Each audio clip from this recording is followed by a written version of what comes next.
Assalamualaikum warahmatullahi wabarakatuh. Waalaikumsalam warahmatullahi wabarakatuh. Perkenalkan, nama saya Hanifa dari kelas A3 PGSD angkatan 2022. Izin bertanya ya Bu. Apa pendapat Ibu tentang menyontek di sekolah? Kegiatan menyontek seringkali dipicu oleh tekanan dari orang tua dan lingkungan akademik. Banyak anak merasa terdorong untuk menyontek demi mencapai nilai yang tinggi, yang dapat merusak kepercayaan diri dan kemampuan belajar mereka. Orang tua berperan penting dalam mengatasi masalah ini dengan memberikan dukungan dan pemahaman serta menurunkan ekspektasi yang tidak realistis. Menyontek juga dapat menimbulkan karakter yang buruk seperti ketidakjujuran dan ketergantungan pada orang lain. Oleh karena itu, pendidikan karakter dan komunikasi yang baik antara orang tua dan anak sangat diperlukan. Oke, terima kasih. Selanjutnya, menurut Ibu, apa gitu ya yang mendorong siswa itu untuk mencontek? Ini bisa menggali faktor-faktor seperti dari tekanan akademis, kurangnya persiapan, atau pengaruhnya dari teman sebaya.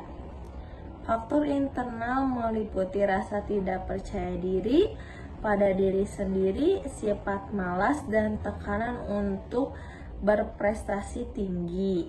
Siswa yang merasa tidak mampu seringkali menganggap menyontek sebagai solusi instan untuk mendapat nilai yang baik. Faktor eksternal meliputi tuntutan dari orang tua dan lingkungan, izin dari guru, serta pengaruh teman sebaya yang juga melakukan kondisi. Tekanan untuk menghindari kegagalan yang dapat mendorong siswa untuk menyontek. Oke, bagaimana pendapat sekolah gitu ya? Bagaimana sekolah itu dalam menangani kasus menyontek ini? Pertanyaan ini dapat menimbulkan ide-ide tentang kebijakan atau tindakan yang diambil oleh sekolah untuk mengatasi masalah ini. Menjadi guru yang tegas, terapkan aturan yang jelas dan sanksi yang konsisten untuk siswa yang tertangkap menyontek, seperti menjauhkan tempat duduk dan mengawasi ujian dengan ketat. Selanjutnya ada edukasi tentang dampak menyontek. Berikan pemahaman kepada siswa mengenai konsekuensi negatif dari menyontek, baik untuk diri mereka sendiri maupun untuk integritas akademis. Dan yang ketiga ada meningkatkan kepercayaan diri siswa. Dorong siswa dengan pujian atau usaha mereka, bukan hanya hasil, untuk membangun rasa percaya diri dan motivasi belajar. Selanjutnya ada latihan soal yang memadai. Berikan banyak latihan agar siswa merasa lebih percaya, siap, dan mengurangi ketergantungan pada menyontek. Dan terakhir ada diskusi pribadi.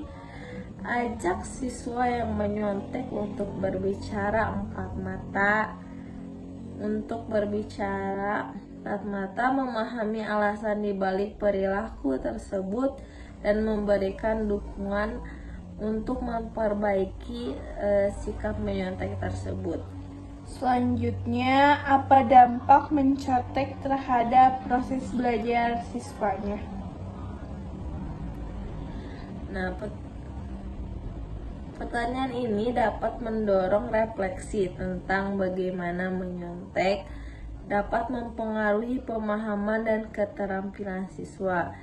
Pertama itu ada menghambat proses pembelajaran. Siswa yang menyontek melewatkan kesempatan untuk memahami materi sehingga tidak mengembangkan pemahaman yang mendalam. Yang kedua ada hilangnya kejujuran dan integritas. Kebiasaan menyontek dapat merusak nilai-nilai kejujuran yang penting dalam kehidupan pribadi dan profesional. Terus yang ketiga ada menurunnya kemampuan mengatasi tantangan. Siswa yang menyontek cenderung tidak mengembangkan keterampilan problem solving dan ketahanan mental. Dan ada yang keempat, ketidaksetaraan di antara siswa. Siswa yang bekerja keras merasa dirugikan ketika nilai tinggi dicapai tanpa usaha yang sebanding.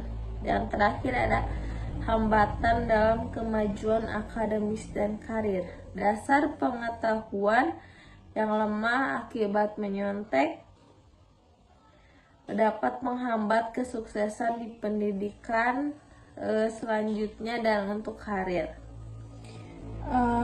Apa solusi yang Ibu usulkan untuk mengurangi kegiatan menyontek di sekolah ini? Nah, untuk solusi yang bisa jadi usulan yaitu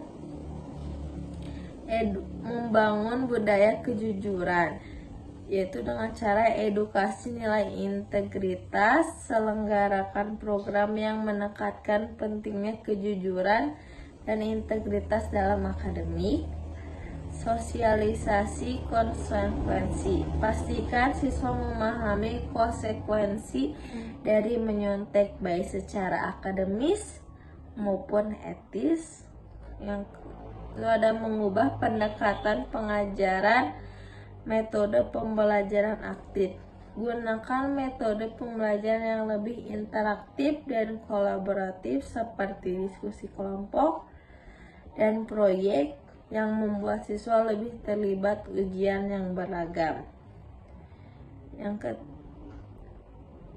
Yang ketiga ada meningkatkan kesiapan siswa latihan dan uji prabaca. Berikan latihan soal dan ujian prabaca untuk siswa. Untuk meningkatkan rasa percaya diri siswa, bimbingan akademik, sediakan program bimbingan atau tutorial bagi siswa yang kesulitan memahami materi. Dan yang keempat ada pengawasan yang ketat. Pengawasan ujian yaitu dengan tingkatkan pengawasan selama ujian dengan menempatkan pengawas di berbagai titik. Terus adanya teknologi anti cheat. Gunakan teknologi seperti perangkat lunak pemantauan selama ujian online atau mencegah kecurangan, contohnya menggunakan Exambro. Terus ada itu komunikasi dengan orang tua. Libatkan orang tua. Ajak orang tua untuk berperan aktif dalam mendukung nilai-nilai kejujuran di rumah dan mengawasi perkembangan akademis siswa. Dan untuk terakhir ada memberikan sanksi edukatif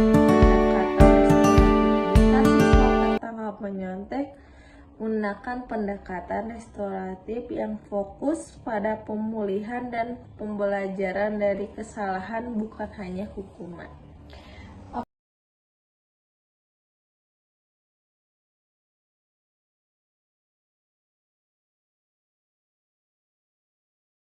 Menurutmu, apakah kegiatan mencontek itu dapat merugikan diri sendiri? Iya, menurut aku kegiatan mencontek itu dapat merugikan diri sendiri karena tugas yang aku buat itu bisa menguntungkan buat orang lain. Nah, selanjutnya apakah kamu pernah mencontek ke teman sekelasmu? Iya, pernah waktu pelajaran matematika, soalnya waktu itu aku nggak ngerti. Oke, terima kasih. Iya. 3.